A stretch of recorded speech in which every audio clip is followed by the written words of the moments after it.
Okay, in this video, I'm going to be showing you a little bit about parallels and how to pick them and how to place your part in the vise to have proper work holding.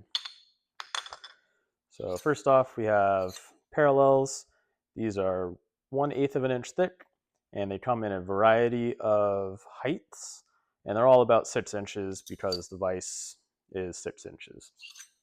So for a part like this, that's 1x2 1/8 inch aluminum, I'm going to pick a parallel that's about this size. Grab the rag. And we're going to wipe the jaws clean. Make sure that the bottom of the jaws are clean. And wipe off the parallels. We want to make sure that those are clean too. If there are shavings or dust or anything, that will cause these to sit at an angle and it will no longer be parallel to the table. These are ground really parallel and straight, and they make sure that whenever you put something in the vise, they stay parallel to the vise. So I'm going to take this and slide it along this side and make sure it sits in there real nicely.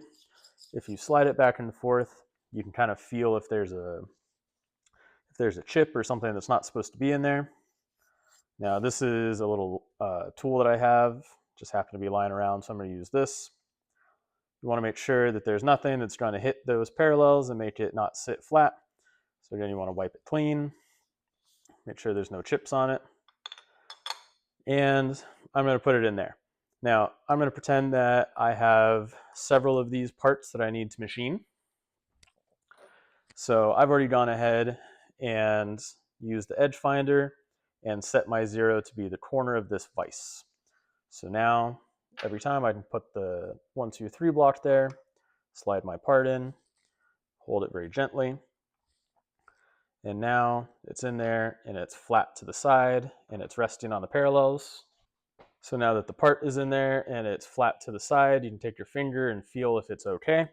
In my case, it is not. You can feel that there's a little bit of an edge on there. So I'm going to wipe this clean again, put that in, and hold that. And then I can tighten the vise up just a little bit, put the parallel down, and now when I feel it, there's no offset between the part and the vise. Now this is assuming that the part was cut square. If the part was not cut square, you probably have to machine it square first. So now I'm going to take my wrench and put it on the vise, just so it's resting there, and then take my mallet and very gently, I'm going to smack this, actually pretty hard, and at the same time, I'm going to tighten the vise down. Doesn't need to be super tight, just a little bit. And then you can take your wrench and your mallet and put them away on the holder over there where it goes, and then double check that you're still square on that side. Now, these parallels might move just a little bit, or they might not move. They might be in there real tight. It's okay if they do, but if they wiggle a whole lot up and down, you need to reset your parts because it is not sitting flat. But when you tighten the vise down, it will flex the aluminum in there. And sometimes that causes it to move just enough where there's space for the parallel to slide.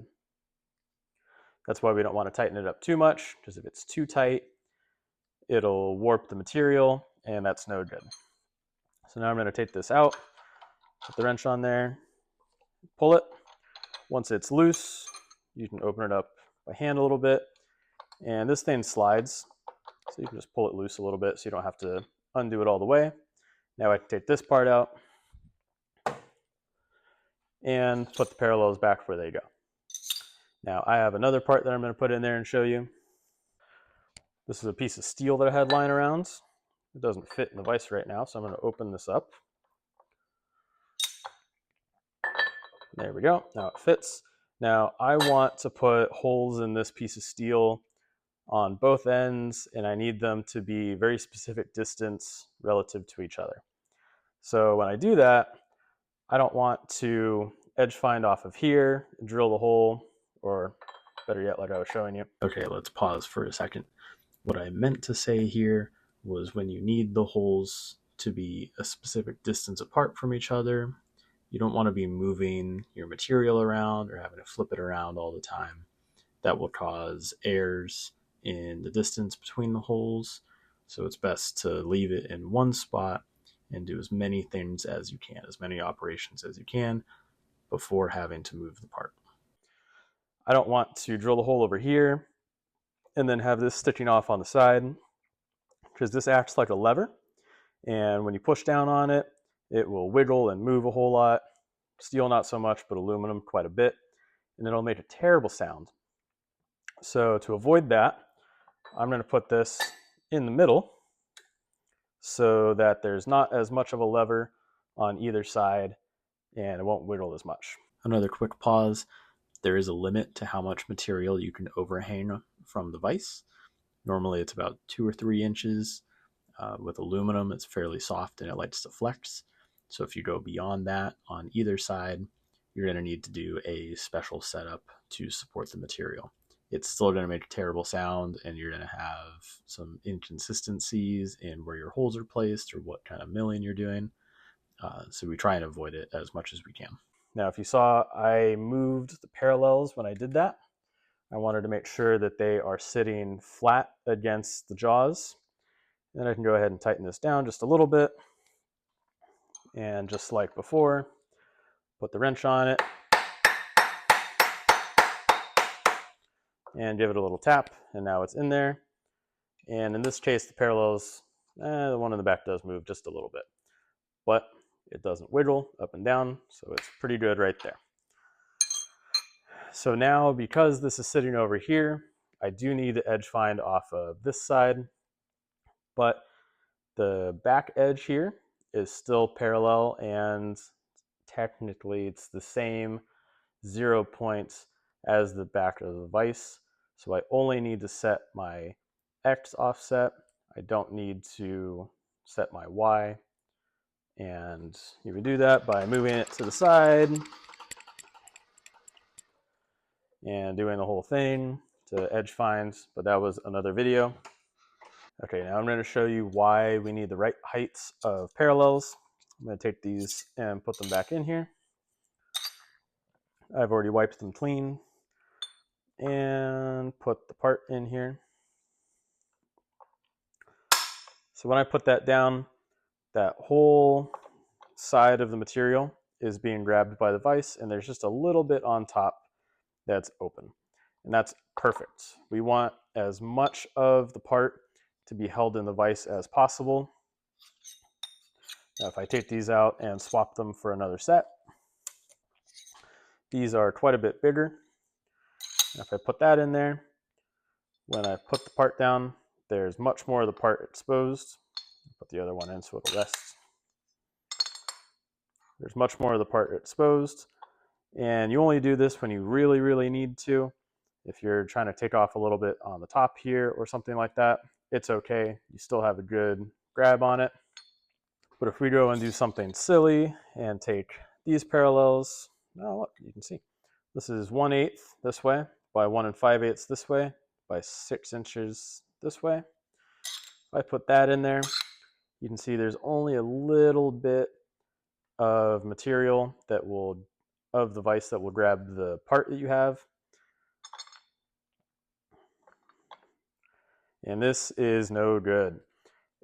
Even if it feels pretty solid, if you're doing something, there's a chance that the part can just rip right out. We don't want that. We want it to be held as much as possible. Now, if we went and did something silly the other way and put a little tiny parallel in there,